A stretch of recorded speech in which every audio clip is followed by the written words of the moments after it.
دوستوں جولائی 3 1977 کو جنرل خالد محمود عارف خفیہ طور پر ذوالفقار علی بھٹو سے ملاقات کرتے ہیں، جس میں یہ انکشاف ہوتا ہے کہ جنرل ہیڈ کوارٹر میں بغاوت کی منصوبہ بندی کی جا رہی ہے۔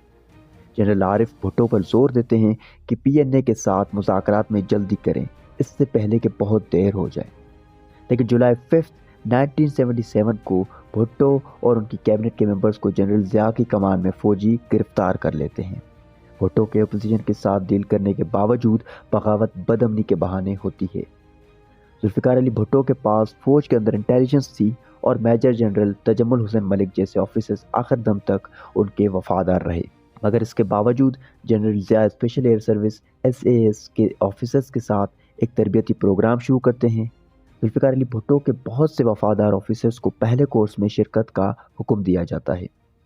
سینئر آفیسرز کی کلاسز آدھی رات تک مؤخر کر دی جاتی ہیں اور بغاوت سے پہلے شام تک کسی کو بھی باہر جانے کی اجازت نہیں دی جاتی۔ سارے انتظامات کیے جاتے ہیں۔ مسٹر بھٹو کی حکومت ختم ہو چکی ہے، سارے ملک میں مارشل لا نافذ کیا گیا ہے، قومی اور صوبائی اسمبلیاں توڑ دی گئی ہیں، صوبائی گورنر اور وزیر ہٹا دیے گئے۔ ضیاء الحق ایک فوجی بغاوت کی قیادت کرتے ہوئے بھٹو کو اقتدار سے ہٹا دیتے ہیں اور انہیں ایک ماہ کے لیے نظر بند کر دیتے ہیں۔ مارشل لا کا اعلان، آئین معطل، تمام اسمبلیاں تحلیل کر دیتے ہیں اور 90 دنوں کے اندر نئے الیکشنز کا وعدہ کرتے ہیں، لیکن انہیں مسلسل ڈیلے کر دیا جاتا ہے، اس بات پر زور دیتے ہوئے کہ اگر بھٹو نے حصہ لیا تو ان کی پارٹی اقتدار میں واپس نہیں آئے گی۔ دوستوں جنرل ضیاء الحق پاکستان پیپلز پارٹی اور پاکستان نیشنل الائنس کے سینئر رہنماؤں کی گرفتاری کا حکم دیتے ہیں، لیکن اسی کے ساتھ اکتوبر میں الیکشنز کرانے کی یقین دہانی بھی کراتے ہیں۔ ذوالفقار علی بھٹو کو 29 جولائی کو رہا کیا جاتا ہے اور پھر رہائی کے بعد بھٹو ملک کا دورہ اور بڑے ہجوم میں تقریریں اور اپنی سیاسی واپسی کی منصوبہ بندی کرتے ہیں۔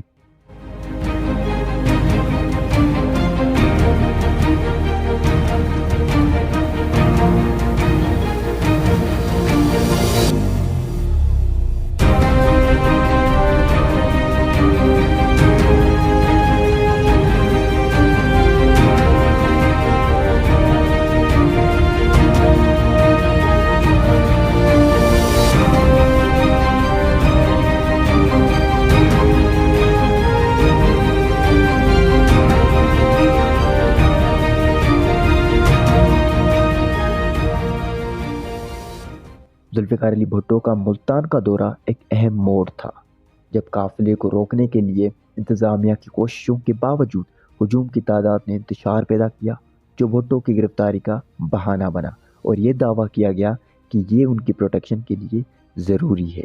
بھٹو کو مارچ 1974 میں ایک سیاسی مخالف کے قتل کی اجازت دینے کے الزام میں دوبارہ گرفتار کیا جاتا ہے۔ ان الزامات کو ولی نصر سمیت بعض علماء قابل اعتراض قرار دیتے ہیں۔ ایک سیاستدان احمد رضا قصوری دعویٰ کرتے ہیں کہ وہ اس حملے کا نشانہ تھے جسے ذوالفقار علی بھٹو نے ترتیب دیا تھا۔ بھٹو کی اہلیہ نصرت بھٹو ایک ڈیفینڈنگ ٹیم جمع کرتی ہے اور 13 سپٹمبر کو بھٹو ضمانت پر رہا ہوتے ہیں۔ اب کی بار ایک اور گرفتاری کے خوف سے بھٹو اپنی اہلیہ نصرت کو پاکستان پیپلز پارٹی کا صدر مقرر کر دیتے ہیں اور پھر ذوالفقار علی بھٹو کو مارشل لا کے تحت 16 سپٹمبر کو دوبارہ سے جیل میں ڈال دیا جاتا ہے، جس کے نتیجے میں انتخابات کو منسوخ کر دیا جاتا ہے۔ 5 ماہ تک جاری رہنے والے مقدمے کی سماعت 24 اکتوبر 1977 کو فیڈرل سیکیورٹی فورس کے ڈائریکٹر جنرل مسعود محمود کی گواہی کے ساتھ شروع ہوتی ہے۔ بے ضابطگیوں، مبینہ تشدد اور متضاد اعترافات مقدمے کو نقصان پہنچا دیتے ہیں۔